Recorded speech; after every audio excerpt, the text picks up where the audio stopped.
vontade de te ver, não apenas conversar, mas olhar no teu olhar. Deus, as coisas por aqui estão difíceis pra mim, desde que eu decidi me entregar e te servir. Não posso mais fingir, tudo está igual. As coisas no teu livro são as que passam no jornal. Te peço, volta, volta logo, meu Senhor. Não aguento essa saudade me causando tanta dor. Te peço, volta. Há um povo a te esperar. Vem secar as nossas lágrimas e a dor enfim sará. Te peço, volta.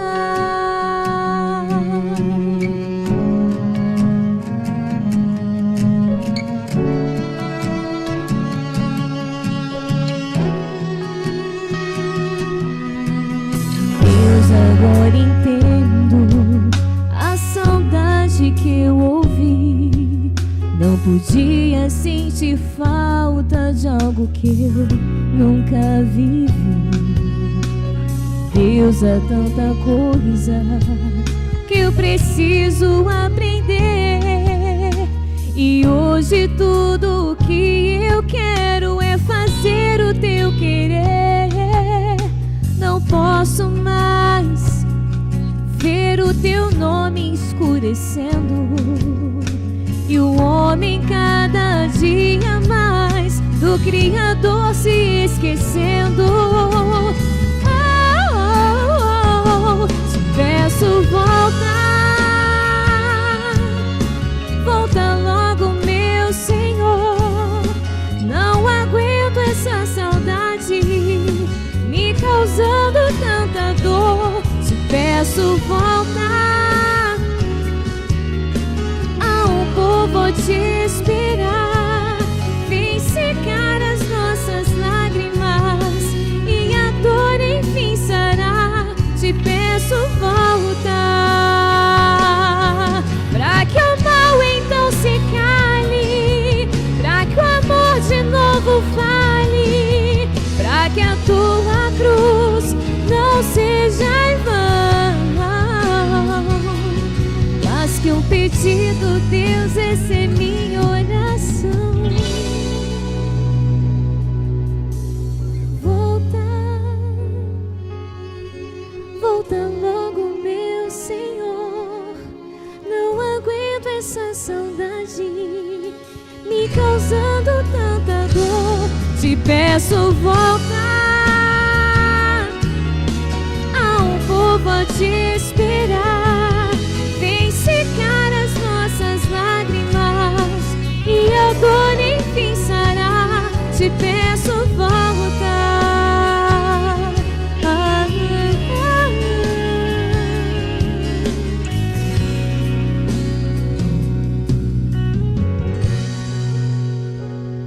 Te peço, volta.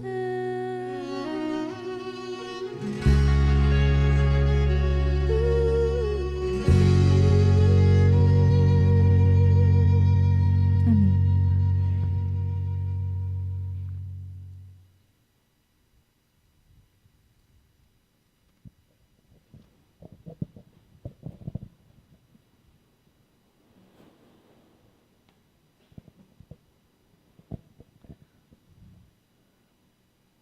Desejo um feliz sábado a todos os nossos amados irmãos, nossos amigos que estão conosco nesta manhã. De fato, o irmão Ivaldo mencionou o pessoal de Nilópolis. Estou ligado a Nilópolis. E ontem à tarde ligou um irmão: pastor, lembra da bodas que eu vou fazer, tá? De tal data, tá lembrado?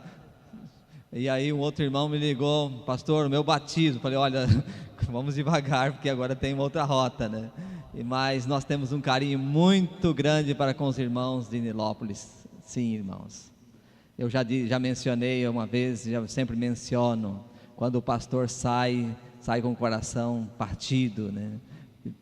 Dói deixar amigos, irmãos que a gente já conhece de fato, e alguns, se pudéssemos dar um cheque pré-datado dizendo você tem direito ao céu, daria. Tanto pessoas dedicadas, pessoas amorosas, pessoas comprometidas com a igreja de Deus. É maravilhoso isto, e eu tenho realmente um carinho muito especial para com os irmãos de Nilópolis, e os que estão aqui sabem disto. E também quero ressaltar a minha alegria em estar no distrito de Madureira. Tenho já observado irmãos maravilhosos também, e inclusive já visitamos juntamente com o primeiro ancião desta igreja, com o irmão Edivaldo, vários irmãos. Já começamos a visitar as pessoas mais idosas, enfermas e etc. E já visitamos irmãos e vimos, né, assim como eles têm uma paixão para com as coisas de Deus. E isto nos motiva a desenvolver um ministério mais dedicado, mais comprometido também. É uma motivação para nós, para os mais novos. Eu vejo dessa maneira e agradeço a Deus por estar nesse distrito.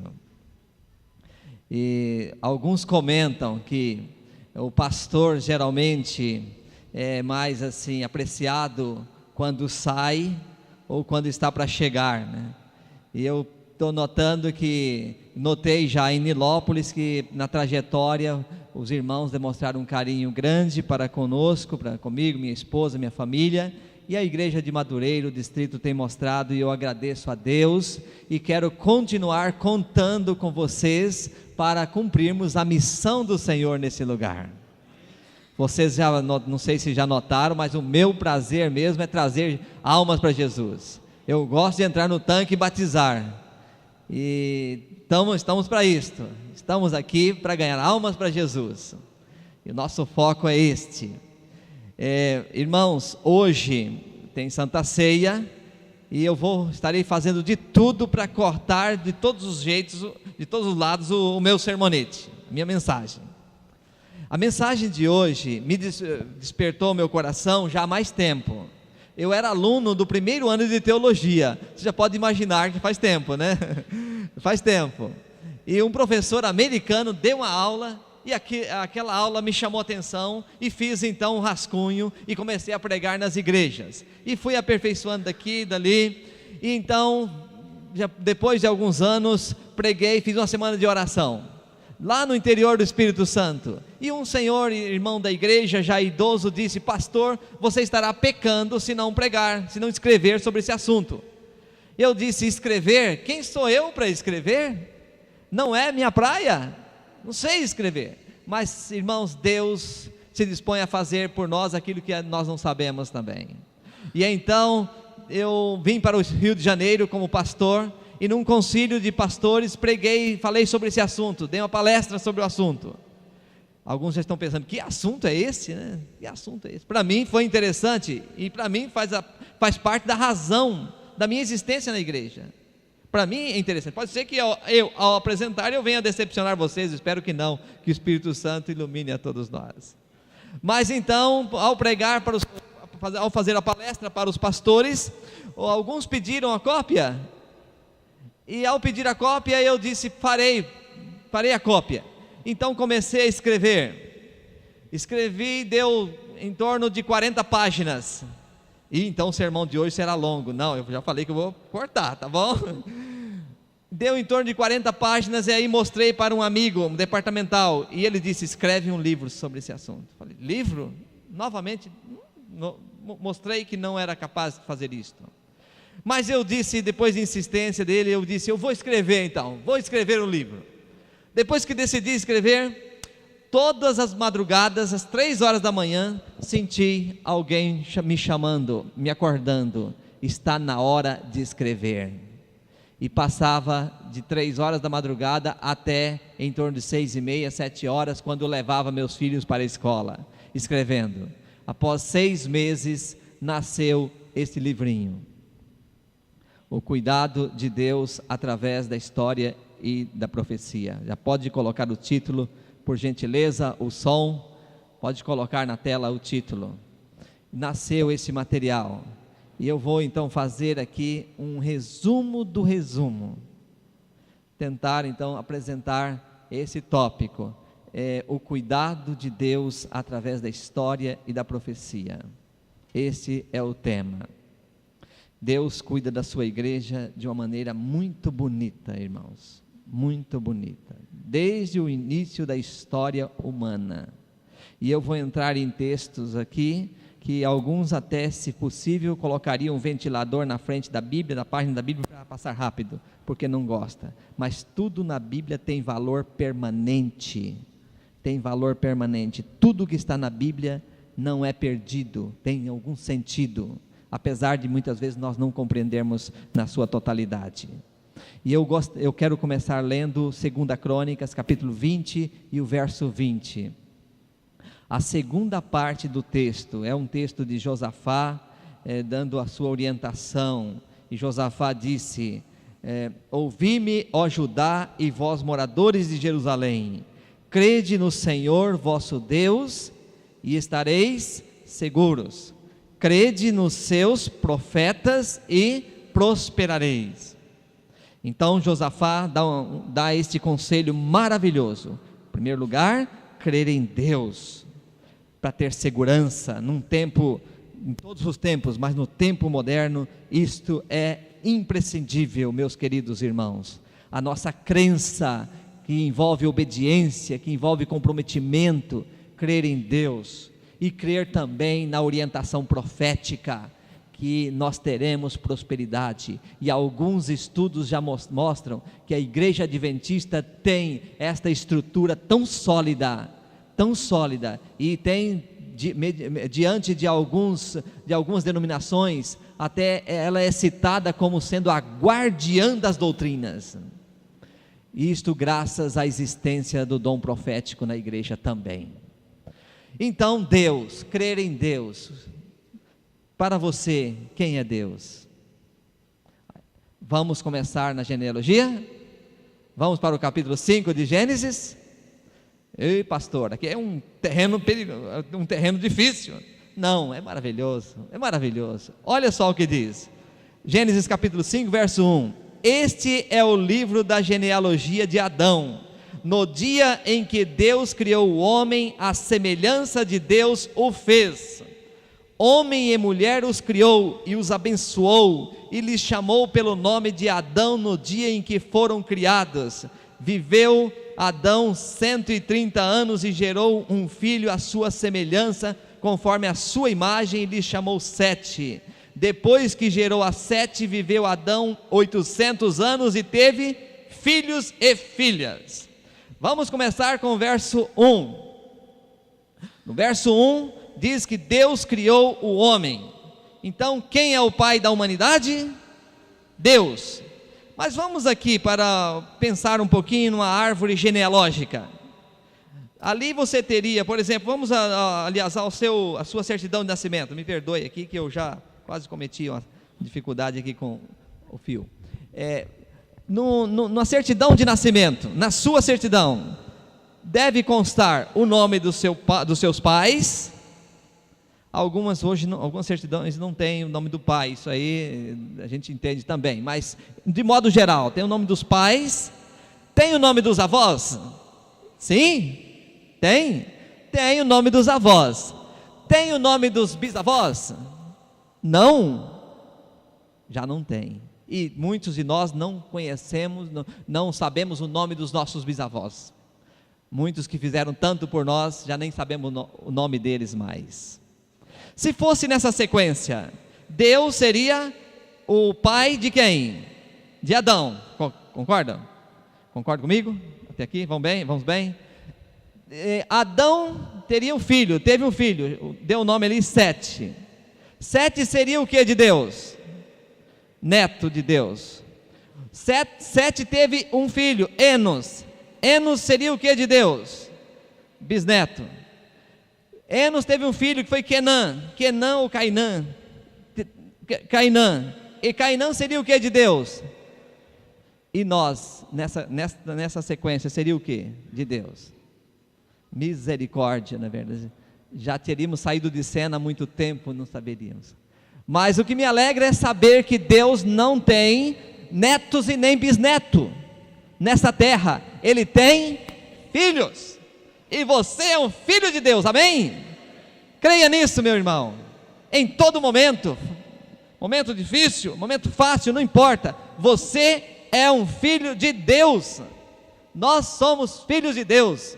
Isto me conforta, me dá alegria, me dá motivação, porque eu não estou aqui por acaso. Eu sou um filho de Deus.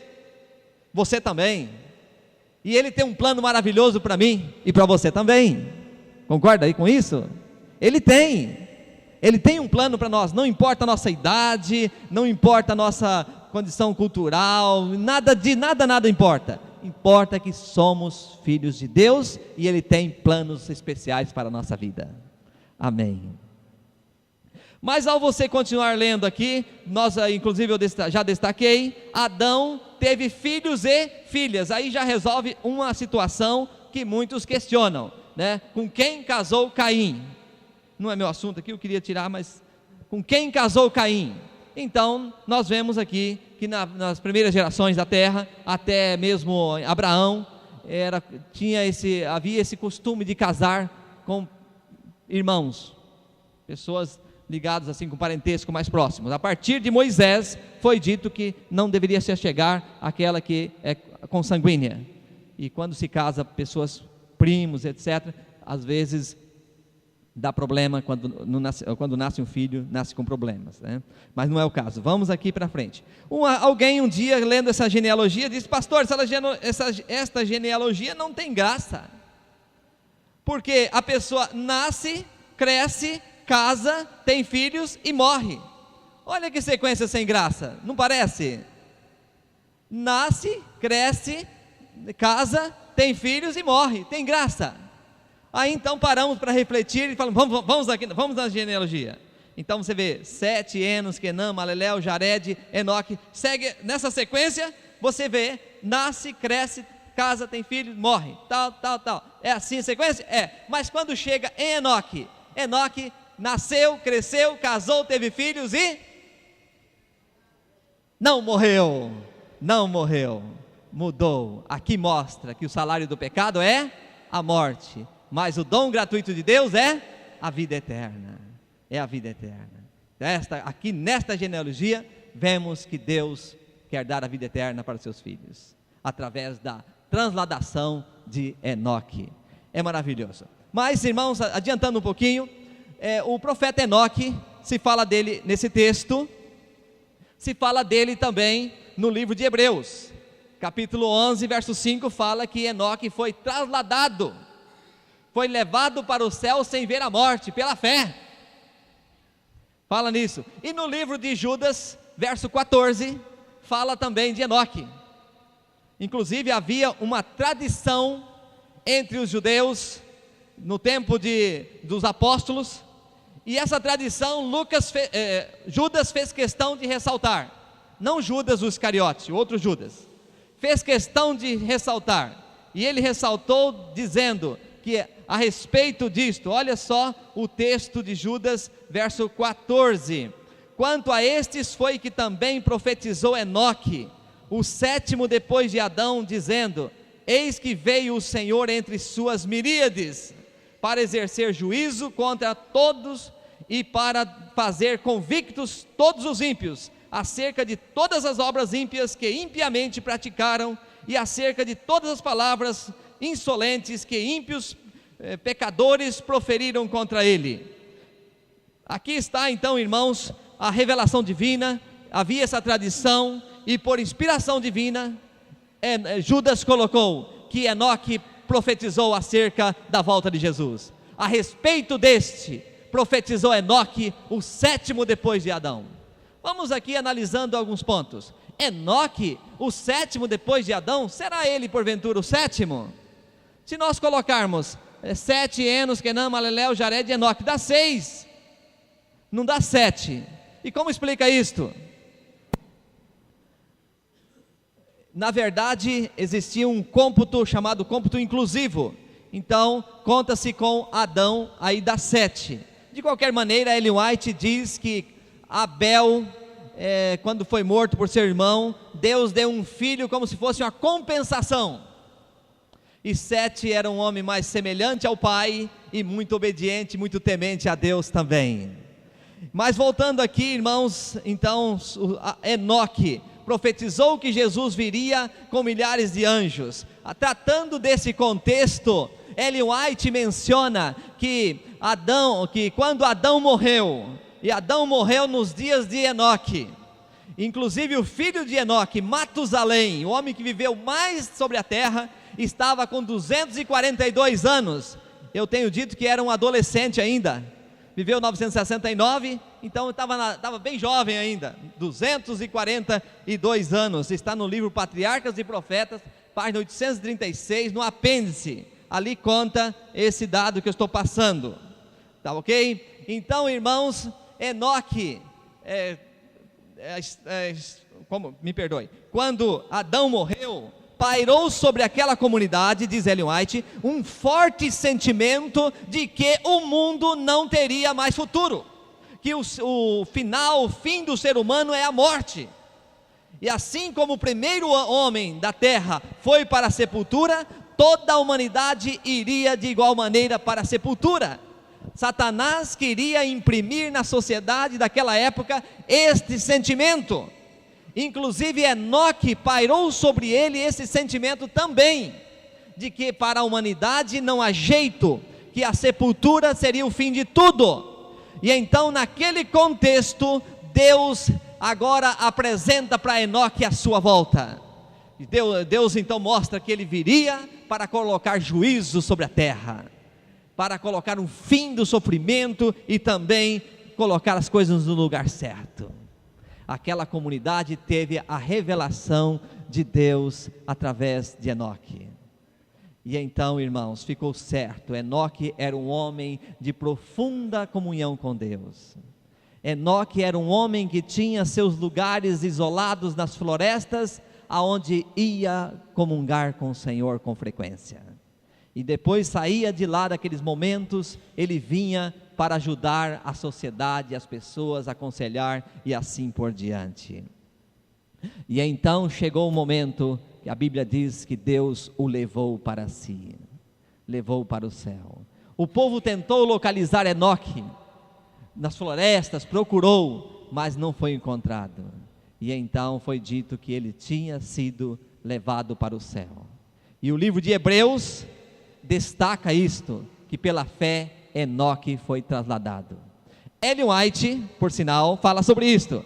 Ela disse que teve uma visão do céu, e lá ela viu o velho e bom Enoque, e perguntou para ele se ali era a sua morada, e ele disse: não, a minha morada é na cidade, estou passeando por aqui, ele disse. Mas, irmãos, agora, como diz o texto, o cuidado de Deus através da história e profecia. Vamos para o próximo então. Olha agora Deus cuidando, a profecia mostrando o cuidado de Deus. Vamos ver esse próximo. Dá para ler aí? Alguém tem dificuldade? Tá ok? Então, irmãos, Deus ao longo da história sempre fez isto.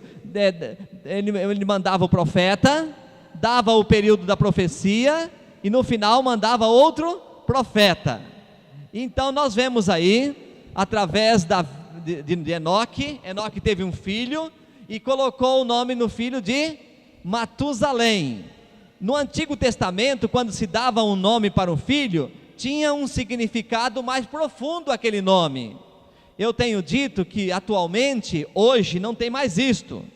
Inclusive hoje, quando se pensa em dar nome a um filho, inclusive alguém fez uma pesquisa, foi a um cartório e perguntou: que nome procuram mais para colocar nos filhos? Que os pais procuram para colocar nos filhos? A moça do cartório disse: depende da novela. Depende da novela.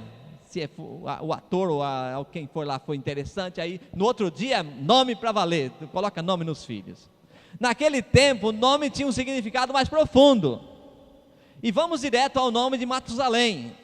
Matusalém é uma palavra, é um nome composto que divide em duas partes. Matu, Salai. Matu quer dizer em sua morte. Salai quer dizer mandar uma catástrofe, mandar um juízo. O nome de Matusalém tem esse significado. Então, quando a pergunta do povo era esta: quando você morrer, o que há de acontecer na terra? Que juízo virá? O seu nome está anunciando alguma coisa, Matusalém? E então, irmãos, vamos aqui ao ponto. Matusalém teve um filho. Vamos calcular agora a vida de Matusalém. Vamos para a matemática? Todo mundo aí? Pronto para caminhar um pouquinho nos cálculos? Vamos lá. Quantos anos tinha Matusalém quando nasceu um filho? Quando nasceu Lameque? Gênesis 5:28 diz que com 187 anos. Ok? Então guarda esse número. Está ali, né? Está fácil aqui. Está não? Está lá, está lá. Lameque teve um filho. Aí Lameque então nasceu um filho em seu lar. Com quantos anos? 182. Qual era o nome do filho? Noé. E Gênesis 7:11 menciona que no ano 600 da vida de Noé veio o dilúvio. Então, se você coloca, faz a soma aí, dá quanto? 969 anos. Então confirmou, no ano da vida de Matusalém veio o dilúvio sobre a terra. Ellen White diz que ele morreu um pouquinho antes do dilúvio, mas ele acompanhou todo o processo. Todo o processo. Agora, irmãos, naquele tempo tinha a Bíblia Sagrada? Tinha livros? Não. Naquele tempo que não tinha escrita ainda, o povo tinha uma forte memória, que era capaz de ouvir, reter e transmitir de forma intacta para a geração seguinte. Hoje, quando eu prego num lugar, eu posso dizer que em alguns contextos, né, quando balança a cabeça já não fica mais nada, né? Escapa tudo. E às vezes quando a gente ouve alguma coisa, mas naquele tempo era forte a memória, era capaz de ouvir, reter e transmitir intacto para a geração seguinte. Agora eu pergunto, quantos anos tinha Matusalém quando Adão morreu? Eu já citei aqui, 242. Porventura ele não pôde assimilar tudo que Adão passou para ele? Adão contou para Matusalém acerca da vida da vida antes do pecado. Adão contou dos preciosos livramentos que Deus operou a seu favor. Adão passou, inclusive Ellen White menciona, que a seus filhos e filhos de seus filhos, até a 9ª geração, Adão falava acerca do amor de Deus. Quem fez parte da 9ª geração? O pai de Noé. O pai de Noé, Lameque, fez parte da 9ª geração. Então recebia a história do amor de Deus. Agora Matusalém vive até o ano do dilúvio. Irmãos, o que esse homem teria para dizer para os antediluvianos? Eu imagino que ele poderia dizer: gente, conheci o primeiro homem, o nosso patriarca Adão, e ele contava do amor de Deus, do plano da salvação. Gente, entra na arca que é a solução para a vida de vocês. Entre para a igreja que é o caminho de vocês. É hora, é tempo. O nosso pai falava nisso. Adão falava nisto. E irmãos, Matusalém tinha mais histórias para contar. Matusalém podia dizer: o meu pai era um homem de oração que vivia do lado de Deus. O meu pai estava sempre com Deus, honrando o nome do Senhor. Era um homem de comunhão com Deus. Faça isso para vocês terem também comunhão com Deus. Caminhe com Deus também, meus irmãos. Matusalém dizia isto, dizia para os antediluvianos. E Ellen White destaca o que eu estou falando. Ellen White descreve que Matusalém, Noé e outros falavam acerca da importância de andar com Deus e de entrar na arca. Eles falavam sim. Existe uma música muito antiga, minha esposa até pediu para não citar aqui, Mas aquela música fala, né? De Matusalém eu vou ouvir o homem que mais tempo aqui viveu. E assim por diante. Não sei cantar não, tá? Esse dom é para minha esposa e outros que cantam bem aqui. Né, Thaís? É para você. Mas a música fala assim: de Matusalém eu vou ouvir. Eu imagino quanta informação bonita que na Matusalém pôde passar. E meus irmãos, eu vou fazer o seguinte: eu vou falar só até Matusalém. E depois, se vocês quiserem acompanhar, quem sabe um domingo à noite, amanhã eu estarei aqui, mas amanhã eu quero falar sobre o surgimento do carismatismo, o dom de línguas, como entender o dom de línguas. Amanhã eu quero fazer nessa linha, amanhã à noite, no culto. E inclusive os cultos estão sendo abençoados, muito abençoados, e eu gosto muito desses cultos aqui os domingos à noite. Daqui uns dias nós vamos até subir para a igreja aí, que eu imagino para essa parte superior, né, programas maravilhosos e bênçãos têm acontecido. Louvado seja o nome de Deus. Mas em algum momento nós poderemos seguir as próximas sequências. Mas então vamos voltar aqui, meus irmãos. Vocês podem notar a grandiosidade, né, o amor de Deus, né, passando a mensagem de Adão para, no caso de Adão, para Matusalém, e de Matusalém para quem? Para os antediluvianos, mas de um modo específico, vamos falar aqui dos filhos de Noé. Quantos anos Noé tinha quando nasceram os filhos em sua casa? Qual foi o homem que teve filho com a idade mais avançada? O verso 31 do capítulo 5 fala na idade de 500 anos. Tinha 500 anos quando nasceram os filhos, Sem, Cão e Jafé. Agora vamos para esse outro ponto. Se foi 100 anos antes do dilúvio, então entendemos que durante 100 anos os filhos de Noé viveram com Matusalém. Concorda aí? Concorda com isso aí? Durante 100 anos os filhos de Noé puderam assimilar o plano de Deus, o conhecimento de Deus, e puderam então agora passar o período do dilúvio. Deus agora manda um profeta no início, que foi Enoque, e no final do período manda Noé, um homem justo, temente a Deus, um homem que Deus usou então ali para salvar a sua família, salvar a humanidade, salvar aqueles que queriam. Infelizmente só a família que aceitou esse plano. Queridos irmãos, aqui eu vejo o cuidado de Deus, né? Mandando um profeta no início, dando o período da profecia, que foi a vida do filho do primeiro profeta, e no final mandou o profeta chamado então Noé, para exortar o povo, para então preparar a humanidade para o evento que estaria vindo, né? Deus cuidando do seu povo, da sua igreja. Vamos então ver agora, após o dilúvio. Pode passar o próximo, que eu não vou provar, esse aí eu não vou entrar nesse período não, porque eu vou demorar mais meia hora e vocês vão depois pedir que eu não pregue mais, porque aí eu prego demais, né? Então, inclusive há a política sagrada aqui, santa, para nós termos um horário de terminar, e estamos trabalhando nisso, né, para meio-dia terminarmos. Hoje tem Santa Ceia, esperamos que consigamos fechar. Mas vamos aqui um pouquinho sobre os descendentes, a sequência, os descendentes no caso, os ascendentes de Noé. Sem, Cão, Jafé. Você veio de qual? De Sem, de Cão, Jafé? Sei lá, né? Um dia eu fiz essa pergunta e alguém levantou e perguntou: pastor, os descendentes de Cão têm salvação? Por favor, falei. Todos que são de Deus, que aceitam Jesus, está no guarda-chuva dele, né? Amém?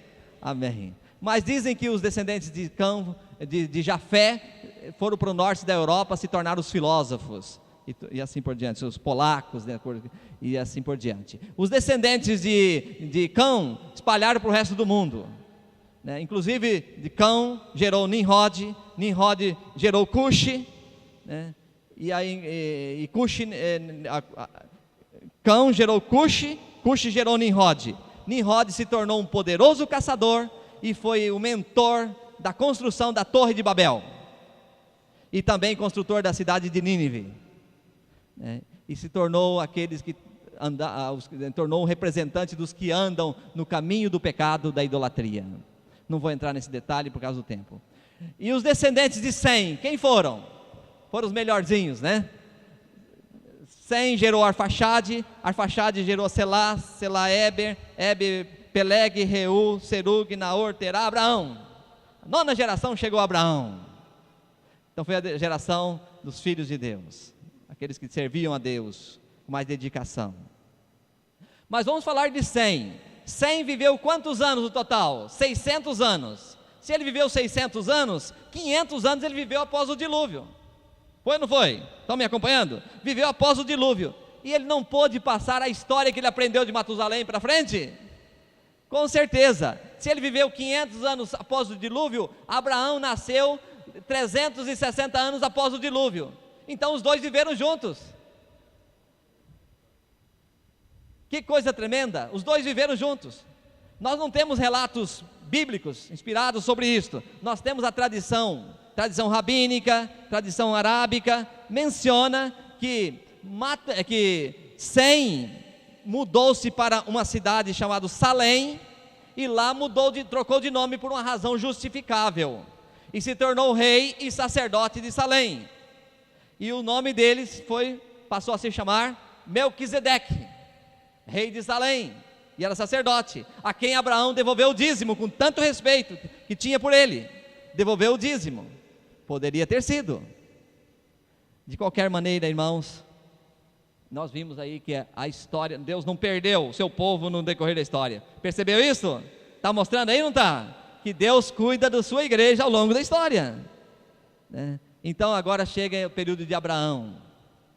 E Abraão, então Deus chama, vai lá, né, ali em 325 quilômetros mais ou menos de Bagdá, ao sul de Bagdá, tira Abraão e tem um propósito. Deus agora chama esse homem, e esse homem se torna um instrumento poderoso nas mãos de Deus. Pode passar aqui, está aqui o período de Abraão, não vou falar, pode passar mais um. Aqui vem um outro período, daí nós iremos falar sobre Jeremias, o primeiro profeta, e no profeta final Daniel, e o período que Deus falou foi de 70 anos, cumpriu a risca também. Deus cuidou e tudo cumpriu a risca. Isso aqui é muito importante nós entrarmos nisso aqui, mas o tempo não vai, agora só vou passar e fazer o fechamento.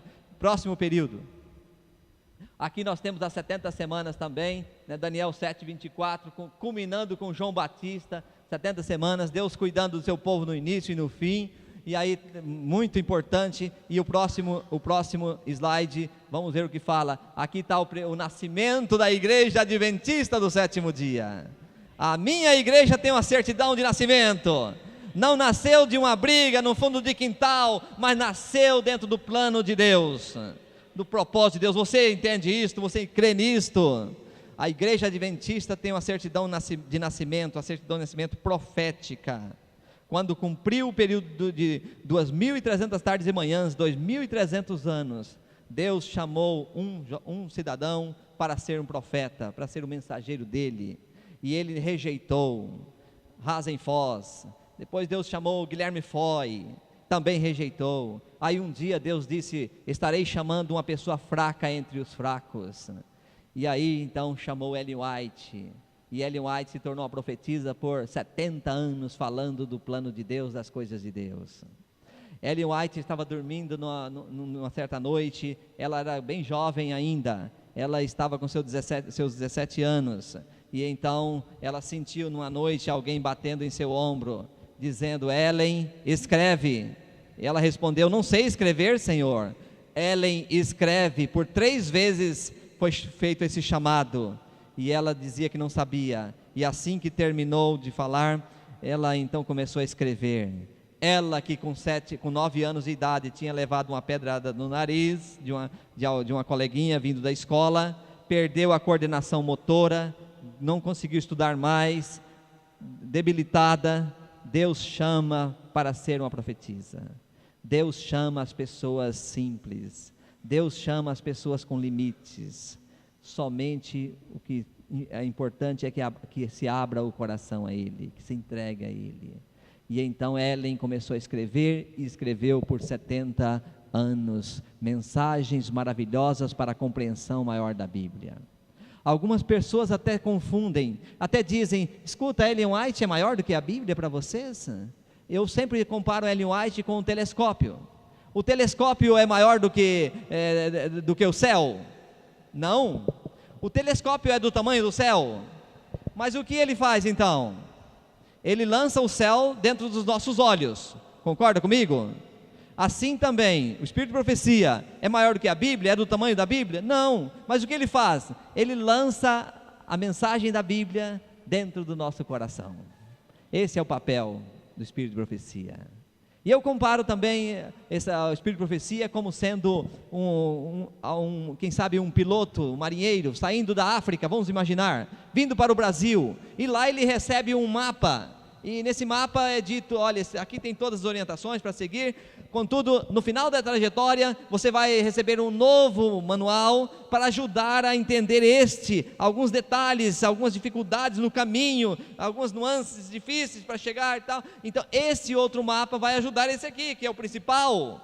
E assim tem sido o livro de Ellen White, como um mapa que assessora, é como se fosse um comentário bíblico da Bíblia Sagrada, para entender na sua perfeição o conhecimento da palavra de Deus, numa amplitude maior. É assim que tem acontecido. Querido irmão, hoje, portanto, você está dentro de uma igreja que tem uma certidão de nascimento profético, está dentro da profecia. Eu creio assim.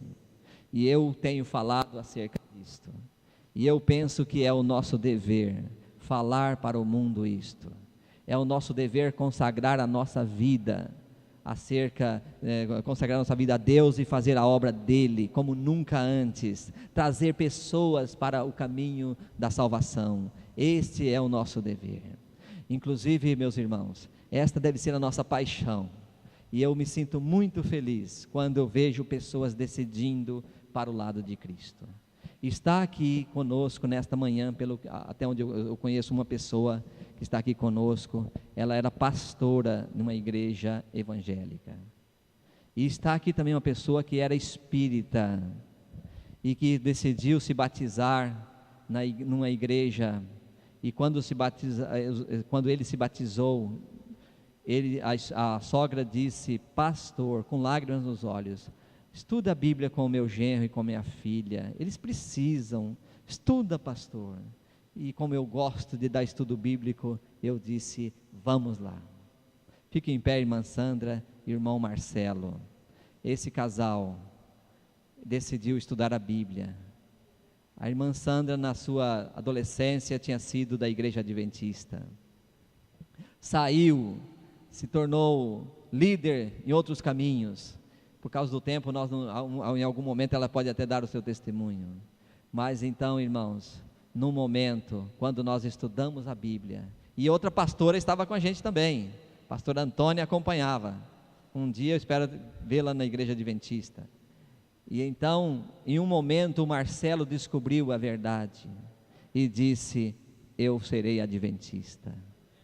E a irmã Sandra, então, que era pastora no outro caminho, resolveu ser adventista do sétimo dia também. E hoje eles estão nesse caminho maravilhoso. Tem muita gente por aí, irmãos, que está precisando encontrar esse caminho também. Muitas pessoas estão precisando chegar à verdade. Deus quer usar você, quer usar o seu talento, sua disposição. Faça alguma coisa. Faça alguma coisa. Sábado que vem será o sábado do impacto, o sábado em que você vai sair fazendo pesquisas, distribuindo um DVD ou um livro para alguém. Faça parte. Obrigado, viu, irmãos? Faça parte. É fascinante, é maravilhoso isto. Eu no próximo sábado estarei na igreja de Piedade, quero fazer lá com os irmãos. Faça parte de alguma maneira, se envolva. O segredo de estarmos firmes nesta igreja, que é uma igreja profética, o segredo de estarmos firmes é participar de alguma coisa, é encontrar nosso ambiente e fazer parte para nos fortalecer e fortalecer a outros também. Quantos gostariam dessa manhã de dizer: Senhor, eu quero me consagrar para fazer a tua obra, para ajudar a pregar o teu evangelho, mostrar a verdade? Amém. Nesse momento, meus irmãos, eu vou fazer uma oração. Após a oração, nós temos a Santa Ceia, nós temos o lava-pés. O lava-pés é uma cerimônia instituída por Jesus, está em São João capítulo 13, Jesus disse: fazei isto né, em memória de mim. Ele fala ali, fazei como eu fiz, que nós devíamos fazer também, a orientação divina.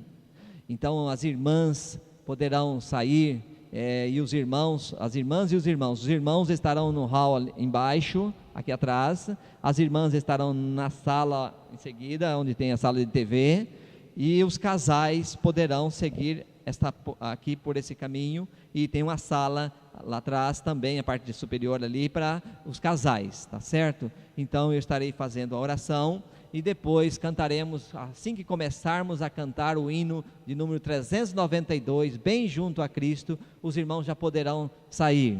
Não precisam fazer de forma corrida, mas também não muito lento. Vamos com oração, não conversando assuntos seculares, mas com assunto de dedicação da nossa vida ao nosso grande Deus. Amém? Senhor, estamos aqui agradecidos porque fazemos parte de uma igreja que tem uma história profética. Fazemos parte de um movimento que prega a tua volta e ensina a guarda dos mandamentos, ensina a verdade bíblica para o tempo do fim. Que o Senhor possa abençoar a toda a igreja, todos os nossos irmãos, e ajude-nos para que consagremos mais do que nunca a nossa vida ao Senhor, e que preguemos esse evangelho às pessoas que tanto necessitam também. Santifica-nos e consagra-nos para fazer a tua vontade, Senhor Deus. Agora entregamos a nossa vida em tuas mãos, em nome de Jesus. Amém, meu Pai. Amém.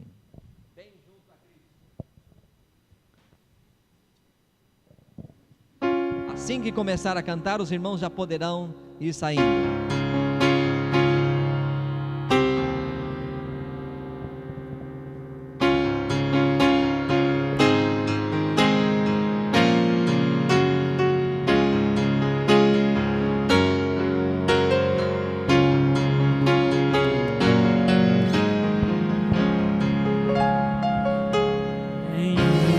Junto a Cristo eu quero estar.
de sua mão, a marca no pé frio, a marca de sua fronte em dor, com sede em viver, a marca que sangrou, correndo como um rio, regava de esperança e paz meu fraco coração.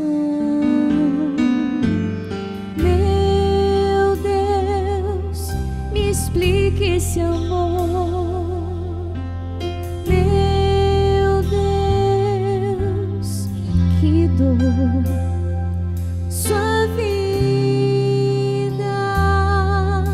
por mim entregou. Meu Deus, me explique esse amor.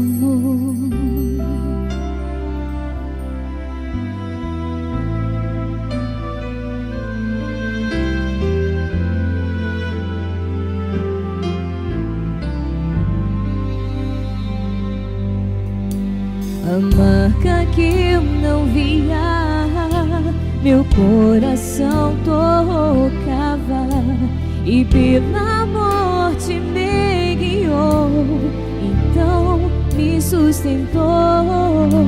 Começo a entender seu grande sacrifício, pois hoje sei que pela dor recebo seu amor. Meu Deus, me explique esse amor. Meu Deus, que dor. Sua vida por mim entregou. Meu Deus, me explique esse amor.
Mateus capítulo 26 e o verso 26. Enquanto comiam, tomou Jesus um pão e, abençoando-o, o partiu e o deu aos discípulos, dizendo: tomai e comei, isto é o meu corpo. Com esse pensamento, convidamos a igreja a se ajoelhar, aqueles que puderem, para pedir a bênção do Senhor para esse pão não fermentado.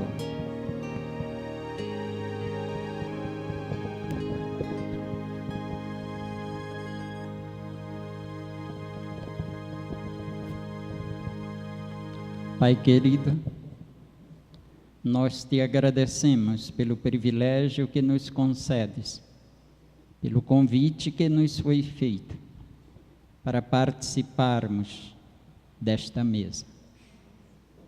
Que ao tomarmos cada emblema, nós nos lembremos do grande amor que tiveste ao oferecer o teu Filho para a remissão dos nossos pecados.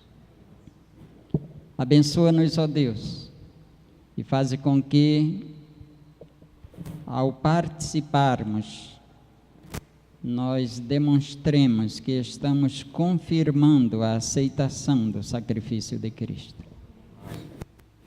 Que este pão possa produzir vida e vida em abundância para nós. Derrama, pois, a tua bênção sobre ele e sobre cada um de nós que iremos participar. Suplicamos-te em nome de Jesus. Amém.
Convidamos aos irmãos que estarão participando desse emblema sagrado a que fiquem em pé. E os diáconos estarão servindo. Todos, ao receberem, poderão assentar-se e aguardar para que juntos participemos.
Nosso Senhor Jesus disse: isto é o meu corpo que foi partido por vós. Tomai e comei dele todos.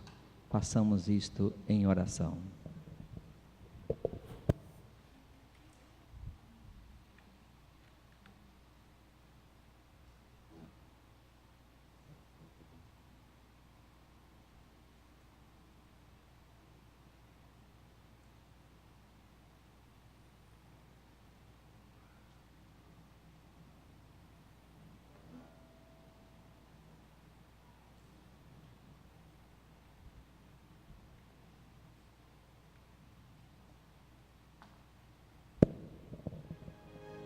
Amém, Senhor.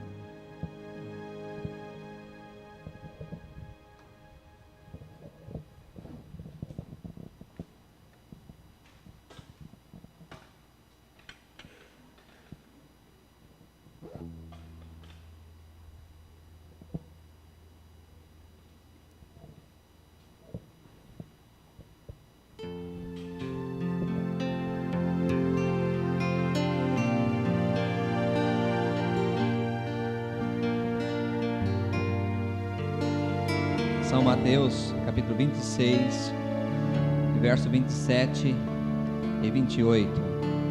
A seguir, tomou um cálice e, tendo dado graças, o deu aos discípulos, dizendo: bebei dele todos, porque isto é o meu sangue, o sangue da nova aliança, derramado em favor de muitos para a remissão de pecados. Convidamos a igreja a se ajoelhar nesse momento para pedir a bênção para este vinho não fermentado que simboliza o sangue de Jesus.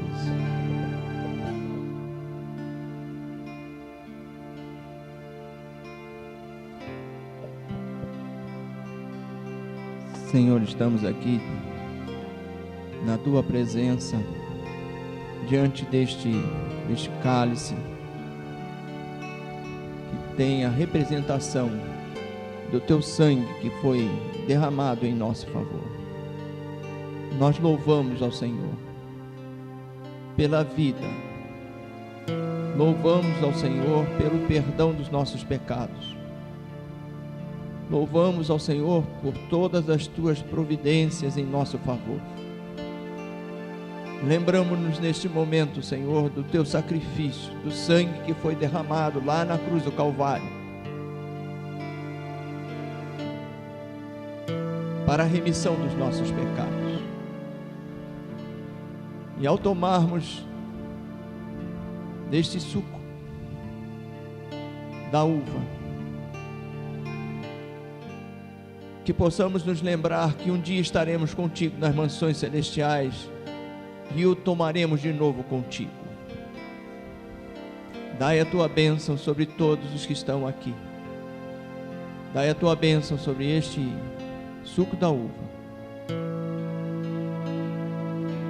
que todos nós possamos estar contigo nas mansões celestiais. Te pedimos e te agradecemos no nome de Jesus. Amém.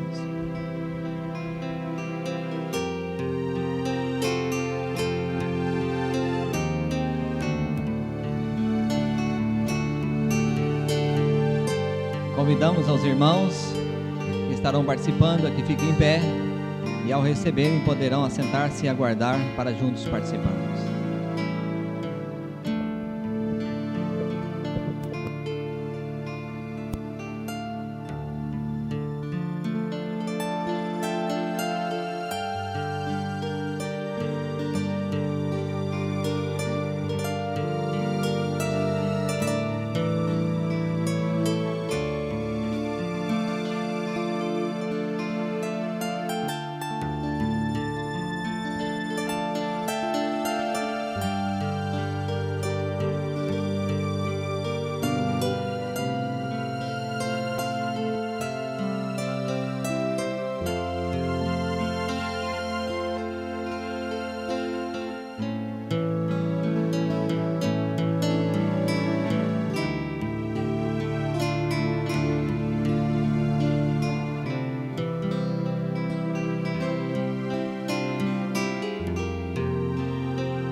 Nosso Senhor Jesus disse: isto é o meu sangue que foi derramado por vós.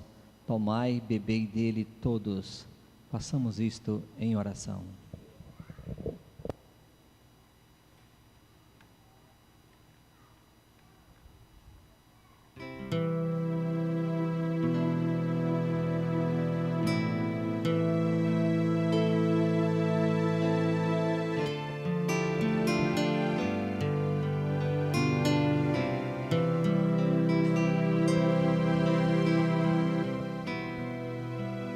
Amém, Senhor.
o sol se põe, seus teus raios iluminam sua dor. Ninguém o consolou, sozinho ali chorou. São gotas duras, sofridas, pesadas. Jesus morreu a minha morte. Jesus venceu a tumba fria no céu. Ele está me esperando, por isso eu vou mudar minha vida aqui para me encontrar com Ele.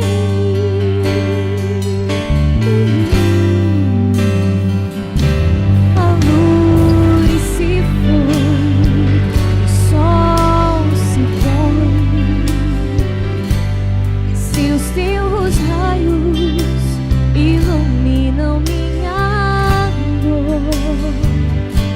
Ninguém o consolou, sozinho ali chorou. São gotas duras, sofridas, pesadas. Jesus morreu a minha morte. Ele venceu a tumba fria no céu. Ele está me esperando, por isso eu vou mudar a minha vida aqui para me encontrar com Ele. Jesus morreu a minha morte. Ele venceu a tumba fria no céu.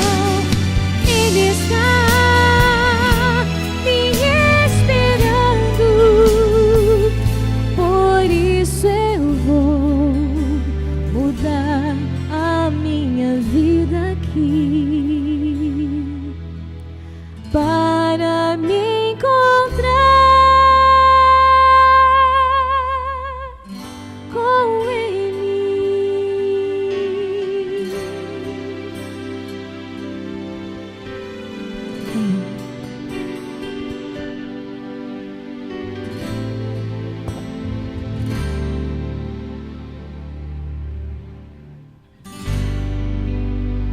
Está em nosso meio um irmão muito estimado que já foi líder aqui por muitos anos. Eu vou chamá-lo para a oração final, irmão Oliveira.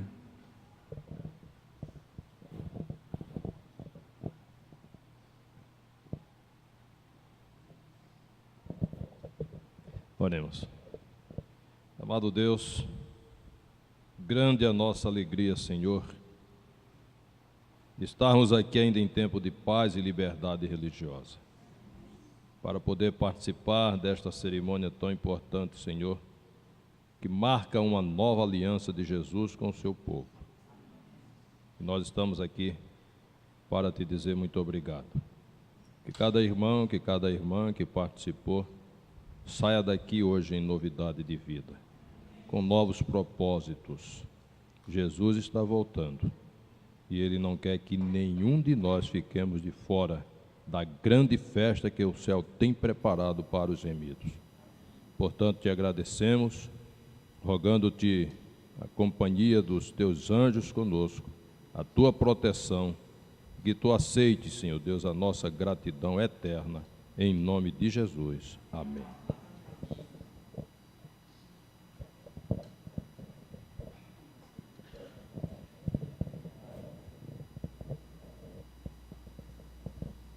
Em paz eu vou. Se o pessoal puder.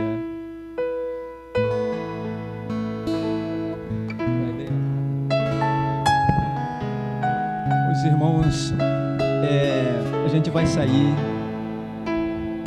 Os visitantes, o pastor vai estar ali cumprimentando. Os irmãos têm só depois 3 minutinhos, uma leitura de relatório bem rápido. São 3 assuntos, né? 2 assuntos para a gente votar, tá? Os irmãos nossos queridos fiquem na igreja, os amigos, o pastor estará despedindo. Outra coisa, a programação da tarde é 5 horas, 17 horas. Vamos em paz então, né?